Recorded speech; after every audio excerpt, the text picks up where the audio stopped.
कथा से शिक्षा ले लेना। विवाह का उद्देश्य जो है काम विकास नहीं, काम विनाश। करदम जी ने कहा मेरे अंदर सूक्ष्म वासनाएं और उन वासनाओं को नष्ट करने के लिए मैं विवाह करना चाहता हूं।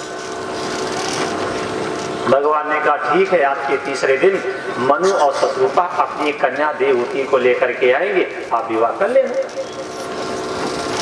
भगवान वहां से चले जाते। अब देखो, वर पक्ष में भी परमात्मा है और कन्या पक्ष में भी परमात्मा है। कभी भी माता पिता को चिंता नहीं करनी चाहिए कि बेटी का विवाह कैसे होगा, कभी भी चिंता नहीं। क्यों? अगर कन्या पैदा होती है तो अपना प्रारब्ध अपने साथ लाती है। माता पिता को कभी भी कन्या के विवाह की चिंता करनी ही नहीं चाहिए। क्यों?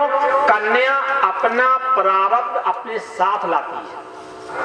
कन्या अगर पैदा होती है तो अपना प्रारब्ध अपने साथ लाती है। कभी भी माता पिता को कन्या के विवाह की चिंता नहीं करनी चाहिए, चिंतन करना चाहिए। अब इधर तो चिंता हो रही थी, एक नहीं तीन बेटियां हैं, देवहूति, प्रसूति, अक्रूति। स्वयं ईश्वर जाकर के कहते हैं मनु जी से कि आप अपनी कन्या देवहूति को लेकर के करदम जी के आश्रम जाओ और अपनी बेटी का हाथ दे आओ। तो कन्या पक्ष में भी ईश्वर है और वर पक्ष में भी ईश्वर है। अर्थात जिस व्यक्ति को और जिस व्यक्ति के साथ जीवन निर्वाह करना है ये पहले से ही सुनिश्चित है, ये पहले से ही सुनिश्चित है। कभी भी माता पिता को संतान को कोसना नहीं चाहिए। इसने ये ऐसा क्यों किया? उसका प्रारब्ध वैसा ही था। तुलसी से भाव तब बता तैसी मिले सहाय और आप ही आवई ताई ते ताई ता ले जाए। मनु शत्रुपा अपनी कन्या देवहूति को लेकर के करदम जी के आश्रम में गए और जैसे करदम जी के आश्रम में कन्या लेकर के गए तो मनु और शत्रुपा ने अपना राजसी वेशभूषा छोड़ दिया। राजसी वेशभूषा क्या था? अपने रथ को छोड़ दिया, अपने मुकुट को उतार के रख दिया और अपने धनुष बाण को भी रख दिया।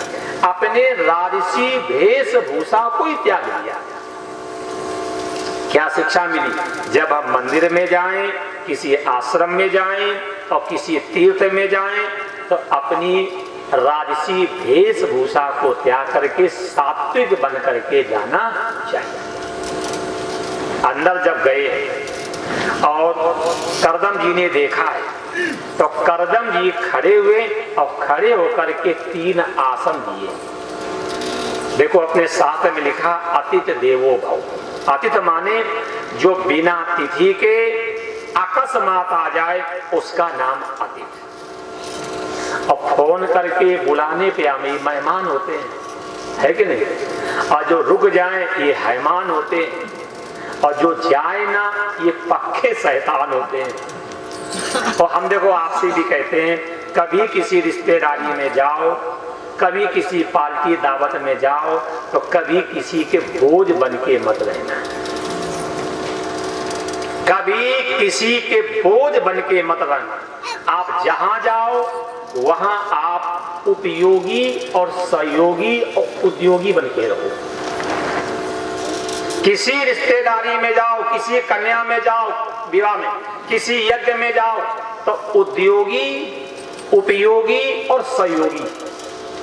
उद्योगी माने कुछ परिश्रम करने की डालना आदत और उपयोगी माने आप जहां जाओ लोग आपकी आवश्यकता समझें।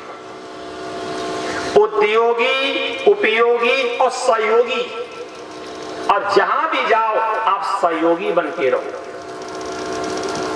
यही नहीं होता है। रिश्तेदारी में जाएंगे ना तो उद्योगी बनेंगे, ना उपयोगी बनेंगे, ना सहयोगी बनेंगे, नंबर 1 के आलसी बन के बैठेंगे। अगर कोई मेरे मुंह में रोटी दे दे तो कहेंगे बहुत बढ़िया। अरे देख लो, भगवान राजसी यज्ञ में स्वयं भगवान कृष्ण ने पत्तल उठाने की जिम्मेदारी ली है। यही भागवत के 10वें स्कंद में राजसी यज्ञ की कथा आई है। और जब राजसी यज्ञ हो रहा था तो स्वयं भगवान कृष्ण ने पत्तल उठाने की जिम्मेदारी ली है। कभी आप किसी कन्या के विवाह में जाएं, आप कभी गृह प्रवेश में जाएं, तो आप किसी यज्ञ में जाएं, तो आप किसी कथा में जाएं, तो वहां उपयोगी, सहयोगी और उद्योगी बनकर के रहना चाहिए।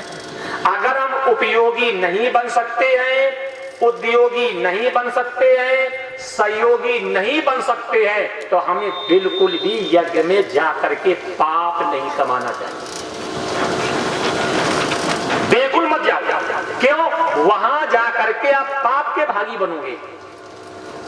ये भगवान कृष्ण आपको शिक्षा दे रहे हैं, राजसी यज्ञ में आप ही गांठ बांध लेना।